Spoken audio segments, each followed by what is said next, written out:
안녕하세요. 신서고등학교 지구가 거꾸로 수업에 온 학생 여러분 환영합니다. 오늘은 제14강 지구의 환경 변화에 대한 이야기입니다. 오늘 공부할 주요한 내용은 오존층 파괴, 사막화 현상, 황사 현상, 그리고 엘니뇨와 라니나 이런 네 가지 현상에 대해서 공부하도록 하겠습니다. 먼저 첫 번째 주제, 오존층 파괴. 자, 지금 그림을 보면 지구의 오존층을 나쁜 가스들이 지금 파괴하고 있는 장면이 만화로 그려져 있는데 이 가스가 뭘까요? 우리가 앞에서 공부했듯이 우리 지구에 오존층이 있습니다. 성층권에. 이 성층권의 오존층은 태양에서 들어오는 이 자외선을 흡수해서 막아줌으로써 지표면에 생물체가 살 수 있도록 만들어주는 중요한 역할을 하고 있죠. 이 오존층은 약 4억 년 전 높이 20에서 한 50km 사이에서 이렇게 산소가 분해돼서 만들어졌습니다.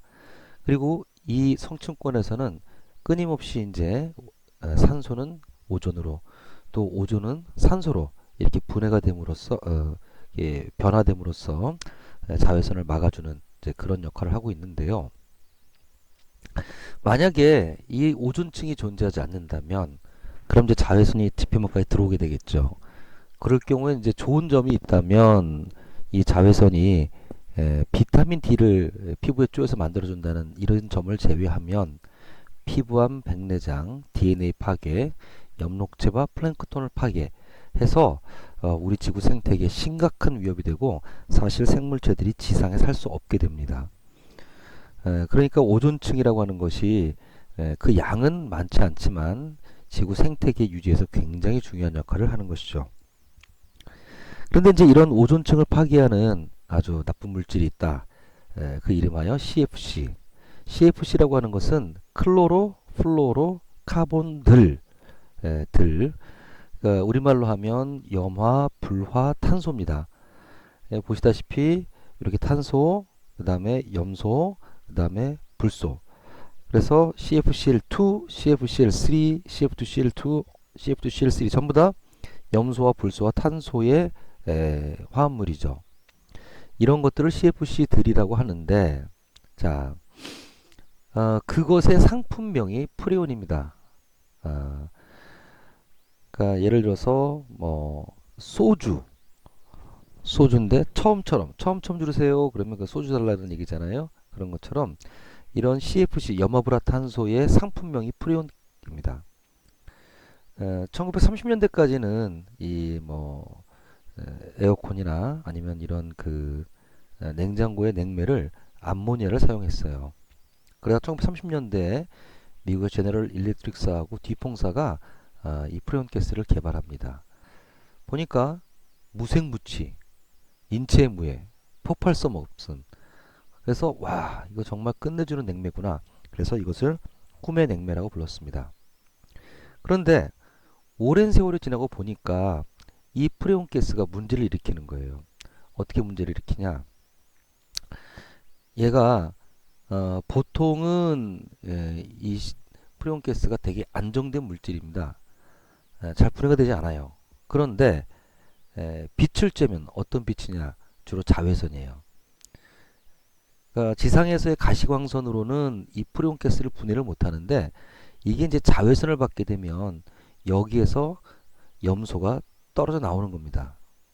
그래서 이제 우리가 뭐 에어컨을 쓰고 그다음에 냉장고를 쓰고 해서 이제 이것이 이렇게 이제 뭐 예를 들어서 이제 폐기물 처리가 됐다 칩시다.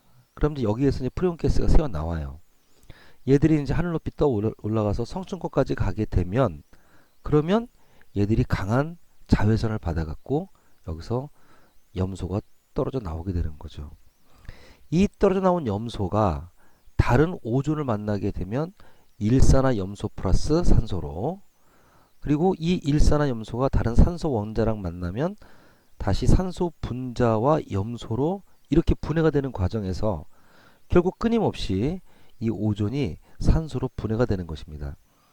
그럼 이때 염소는 이 전체적인 반응에 참여는 했지만 자기 자신이 그대로 다시 나왔으니까 우리 이런 거를 뭐라 그러죠?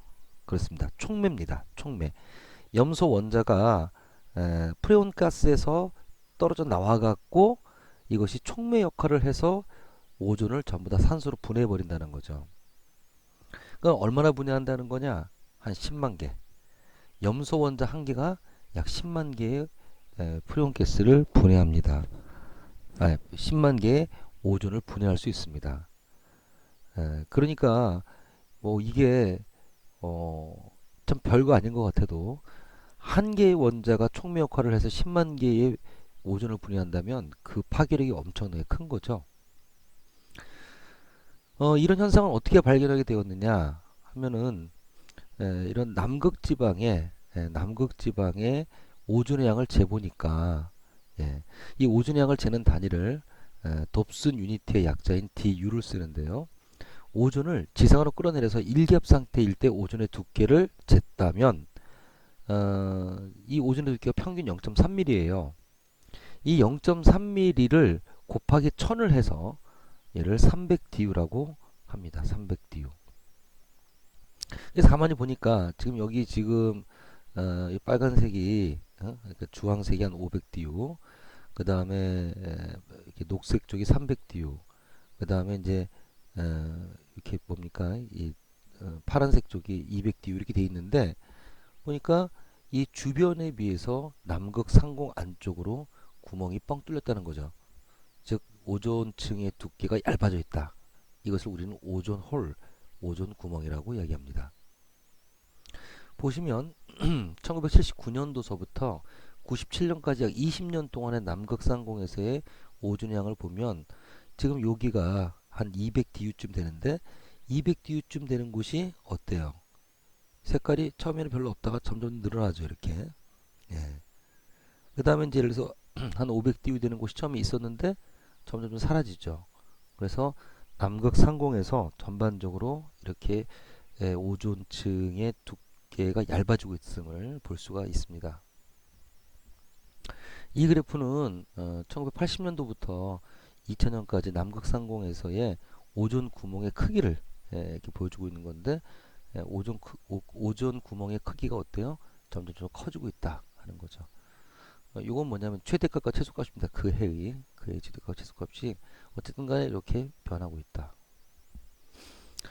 이런 현상은 남극에서뿐만 아니라 북극 쪽에서도 최근 들어서 발견됐습니다. 예전에는 주로 남극 상공의 오존 구멍이 문제였다면 최근 들어서는 북극 쪽까지도 이 오존 구멍이 나타나고 있는 것을 확인했습니다. 이 프레온 가스 이외에도 오존을 파괴하는 물질들이 있는데 예를 들자면 할론이라고 하는 물질은 프레온 가스에다 브롬을 섞은 거예요. 주로 이제 불 끄는 소화제로 사용이 되고 사연마탄소는 살충제 변압기 절연유에 사용됩니다. 메틸클로로포름은 금속 세정이나 드라이클리닝 용제 등으로 사용이 되는데 어떻습니까? 여기에 모두 공통점이 있죠. 뭘까요? 그렇습니다. 할론은 프레온 플러스 브롬이니까 원래 프레온에 염소가 들어있었고 사연마탄소 그 다음 메틸클로로포름 전부 다 염소가 들어있다는 게 공통된 특징이죠. 그래서 이렇게 염소를 염소를 포함하고 있는 화합물을 만들지 말자. 이것을 이제 국제적인 협약으로 만들어낸 대표적인 것이 1986년도의 몬트리올 의정서입니다. 그래서 이런 프레온 가스 할론을 비롯한 오존 파괴 물질들을 선정을 해서 이것을 단계적으로 감축해 갖고 2040년이면 전면적인 생산과 소비를 금지시키자고 하는 국제적인 협약입니다. 그럼 어떻게 하는 거냐? 그렇죠. 뭐 염소를 쓰지 않는 냉매를 개발하면 되겠죠. 그렇게 하면 지금 당장은 아니다 하더라도 서서히 오존층이 회복될 수 있다 하는 겁니다. 자, 두 번째 주제로 사막화 현상입니다. 사막화니까 원래는 사막이 아니었는데 사막이 된다는 거죠. 또는 뭐 다르게 표현하면 사막이 늘어난다고도 볼 수가 있고 지금 여기 보면 여기가 적도인데요. 이 적도를 기준으로 해서 사막들이 있는 곳을 보면 대체로 이제 중위도 고압대 지역입니다. 이런데 그래서 역시 듣던 대로 비는 조금 오고 날씨는 맑은 그런 이 중위도 고압대 지역 그러니까 대충 2, 30도 이 부근의 지역이 비는 적게 오고 그 다음에 날씨는 되게 맑으니까 사막이 많이 형성되어 있다 하는 것을 볼 수가 있죠. 사막이 만들어지는 방식은 그렇습니다. 그러니까 어디에 사막이 주로 있느냐 하는 걸 알면 사막화 현상도 어떤 곳에서 주로 이루어질 수 있겠는지, 어떤 조건에서 이루어질 수 있겠는지 파악할 수가 있겠죠. 자, 보면 중위도 고입도 지역, 중위도 고압대 지역 방금 본 바와 같이 증발량보다 증발량이 강수량보다 많은, 그래서 이제 적도에 상승한 공기가 극으로 이동하다가 쭉 내려오는 이 중위도 고압대 지역이 거의 일상적으로 고기압이니까 여기가 증발량이 많아서 사막이 됩니다. 아프리카의 사하라 사막이 대표적인 케이스라고 볼 수 있어요. 음. 자, 요 강수량 증발량 그래프는 앞에서도 봤으니까 여기서 생략하도록 하겠습니다. 두 번째로 이제 어디가 사막이 있느냐 하면 예를 들어서 이제 미국의 서부 지역 같은 경우에 이쪽에 이제 캘리포니아 해류라고 하는 한류가 흐릅니다. 한류가 흐르니까 이런 데서는 수증기 증발량이 되게 적겠죠. 그래서 이 부근에서도 역시 마찬가지로 한류의 영향으로 인해서 수증기가 대기 중에 많이 못 올라가서 사막이 되는 경우들이 있습니다.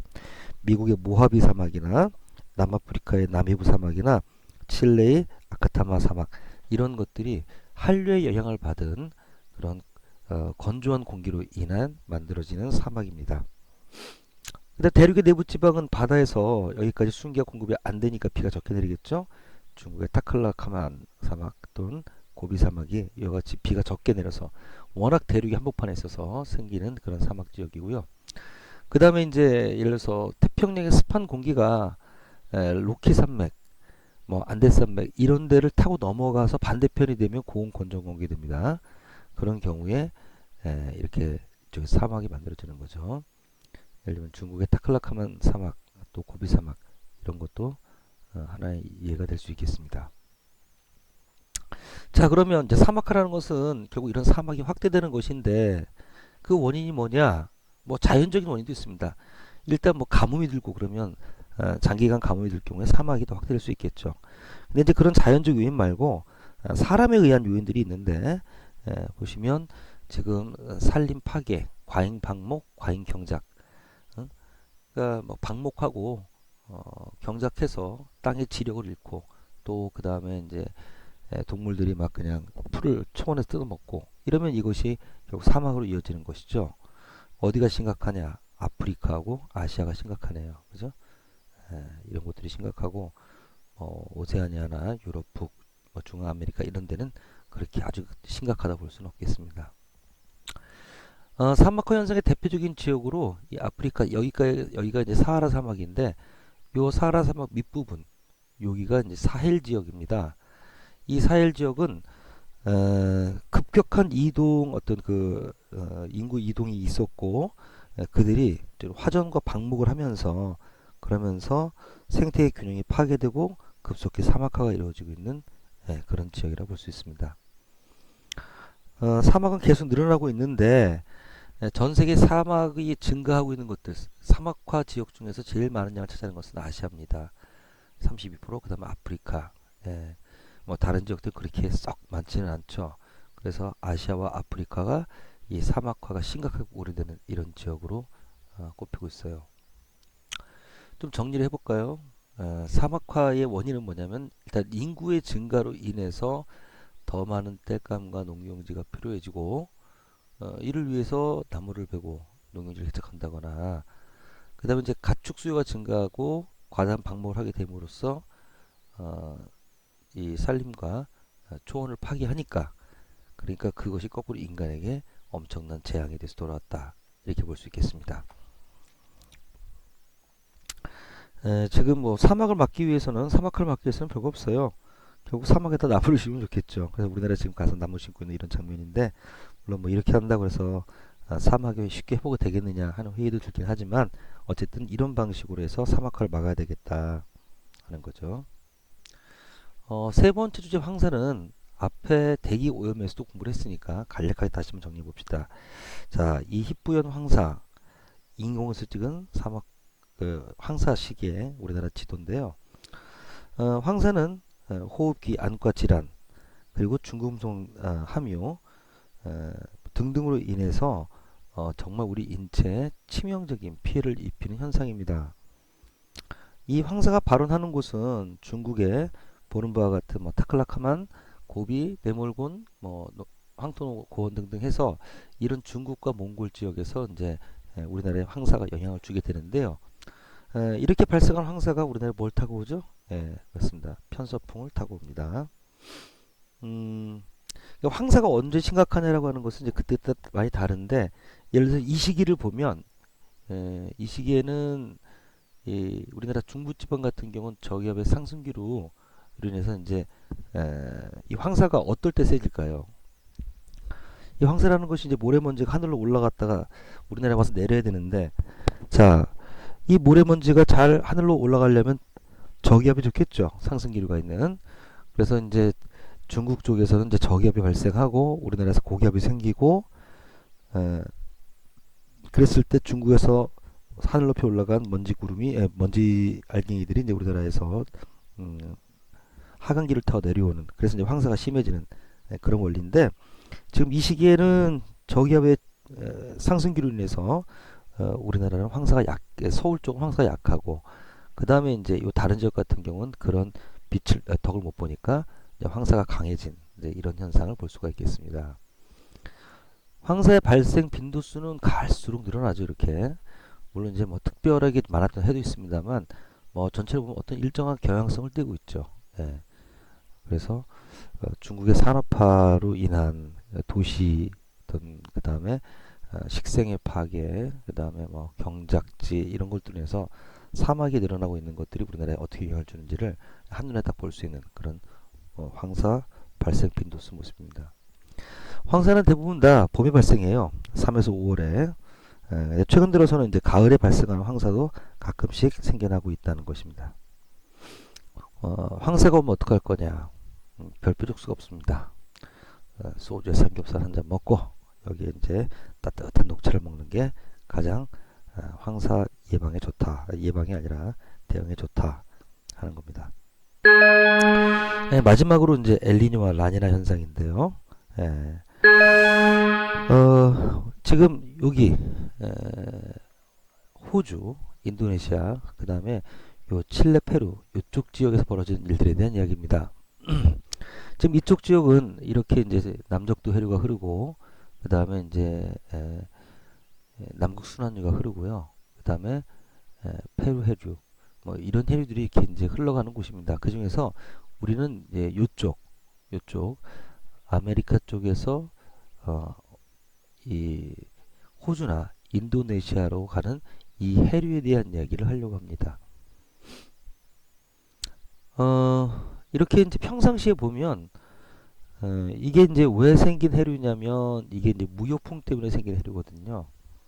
그래서 평상시에 보면 이 무역풍에 의해서 이 동태평양의 물이 무역풍을 타고 서태평양 쪽으로 이동을 해 나가게 됩니다.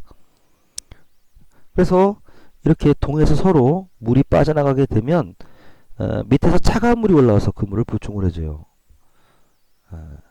그러니까 이것을 이제 업웰링, 용승 현상이라고 부르는데, 이렇게 이 연안가, 칠레페루 연안가의 물이 무역풍을 타고 서쪽으로 이동을 하게 되면 밑바닥에서 찬물이 올라오게 되는데, 이 찬물이라고 하는 것이 산소가 잘 녹잖아요. 그리고 산소가 잘 녹으면 인산염이나 탄산염, 황산염과 같은 그런 영양염료가 풍부해지고, 그에 따라 플랑크톤이 증가하고 황금어장이 되는 이런 현상이 나타나게 되는 거죠. 그런데 만약에 이게 사라지면 어떻게 될 거냐? 예를 들면 무역풍이 힘차게 불지 않고 약화되면 어떻게 될 거냐? 이제 그럴 때 바로 이 엘니뇨라는 현상이 나타나는 건데요. 아주 원인은 모르겠습니다. 원인은 모르겠는데 아직까지도 정확히 알 수는 없지만 해마다 이 무역풍이 약화되면서, 그러면서 이제 무역풍이 약화되니까 이렇게 쭉 물이 서쪽으로 끌려가지 못하고 다시 돌아오게 되는 현상이 발생하겠죠. 그러면 평상시에는 이렇게 물이 서태평양 쪽으로 이동해 나가니까 밑바닥에 차가운 물이 올라와서 그래서 이렇게 좋은 어장을 형성했는데, 이제 무역풍이 약화되면 물이 강하게 끌려가지 못하니까 다시 되돌아오게 되고, 그에 따라 이런 용승 현상도 멈추게 됩니다. 용승 현상이 멈추니까 당연히 좋은 어장도 형성이 안 되겠죠. 왜? 찬물 속에 산소가 많이 녹고 영양분이 풍부해서 어장이 발달하게 되는데 이런 현상이 중단되니까 물결이 잘 안 잡히는 겁니다. 그래서 1950년대 이전까지는 페루 연안의 수온이 일시적으로 높아지는 현상이라는 어떤 국지적인 의미로 사용됐는데 사람들이 이런 현상을 뭐라 불렀냐면 엘니뇨라 불렀어요. 왜 엘니뇨냐? 이게 크리스마스 집에 나타나거든요. 그래서 크리스마스가 예수님의 탄신일이니까 신의 아들 엘니뇨 이렇게 불렀는데 조사를 해보니까 이 엘니뇨가 일어나는 시기에는 전 지구적인 어떤 이상 기후가 생기더라. 그래서 아, 이런 엘니뇨 현상과 어떤 지구의 기후 변화가 굉장히 밀접한 연관이 있구나 하는 것을 알게 됩니다. 그래서 이제 그때부터 본격적으로 연구를 시작하는 거죠. 지금 보면 이제 이 태평양에서의 이제 수온이 어떻게 변했는가 1997년 사진이긴 한데요. 지금 이걸 보면은 지금 이 동태평양 쪽으로 지금 다시 물의 온도가 높은 현상을 볼 수 있죠. 평상시에 비해서. 이게 이제 평상시 사진이고 이게 이제 엘니뇨 시기 사진인데 이런 엘니뇨 시기가 되면은 그러면 즉 엘니뇨 무역풍이 가까울 때 생긴다 그랬으니까 이렇게 서태평양으로 갔어야 될 물이 동태평양 쪽에 더 두껍게 형성이 되는 거죠. 음, 자, 한번 요거를 다시 한번 모식적으로 보도록 하겠습니다. 자, 지금 무역풍이 붑니다. 물이 저쪽 서태평양 쪽으로 이동한다는 거예요. 그러면 이제 밑바닥에서 차가운 물이 올라옵니다. 이걸 뭐라 부른다고요? 용승. 자, 그럼 이 용승에 의해서 이쪽 바다가 이제 황금 어장이 되는 것이 이게 이제 평상시의 모습이었는데 그런데 어, 평상시에는 그러니까 이제 이 저쪽 인도네시아 호주 같은 경우에는 어, 상대적으로 봤을 때 수온이 더 높고 비가 더 많이 내리고 이런 거죠. 그 다음에 동태평양 쪽은 수온 낮고 강수량 적고 좋은 어장은 좋은 어장은 형성되어 있는 거죠. 자, 이게 정상적인 모습입니까? 비정상적인 모습입니까? 그렇습니다. 이게 정상적인 모습입니다. 그러니까 이렇게 무역풍에 의해서 동태평양 물이 서태평양으로 끌려가고 그리고 서태평양 쪽은 따뜻한 물이 많으니까 증발량이 많고 그러니까 비가 많이 오고 이런 현상.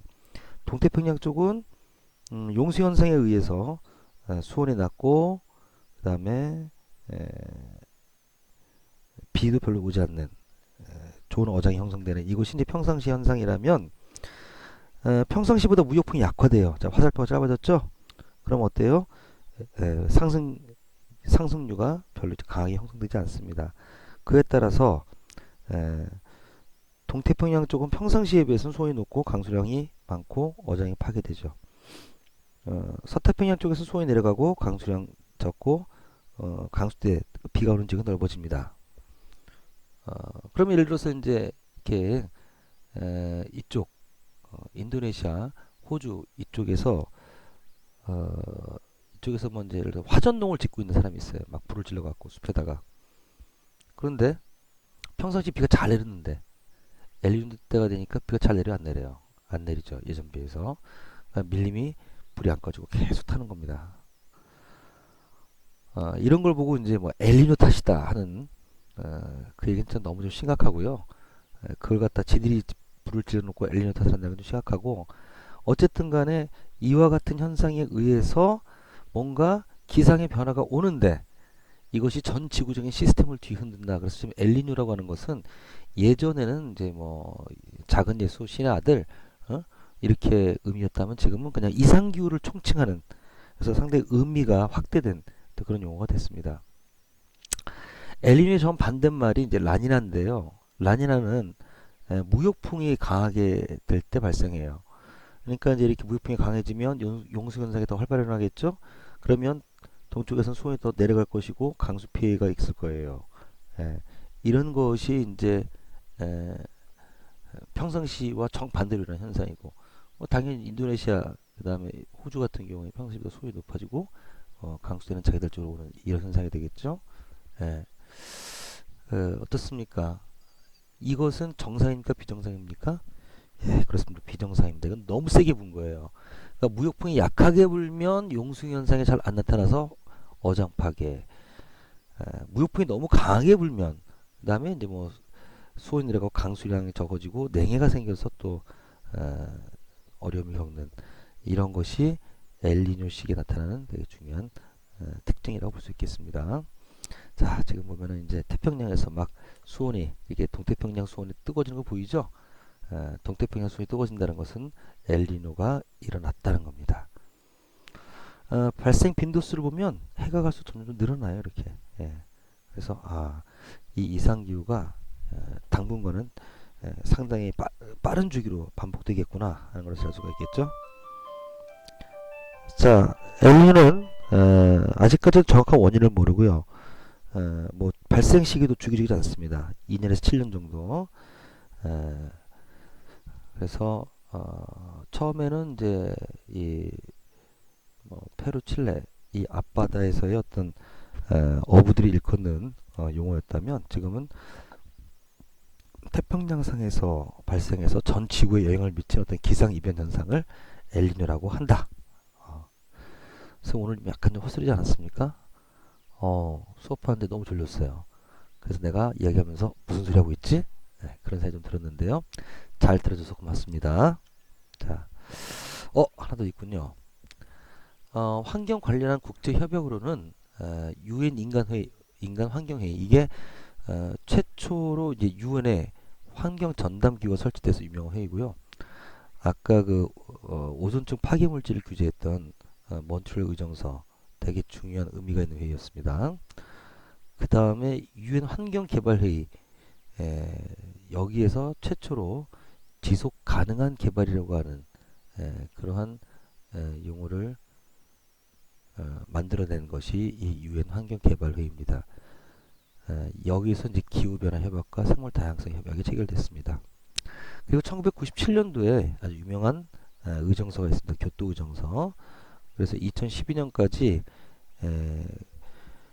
이 온실가스를 1990년도에 5.2% 정도 수준으로 감축을 하고 그리고 탄소를 많이 배출하면 즉 이산화탄소를 많이 배출하면 돈을 내라.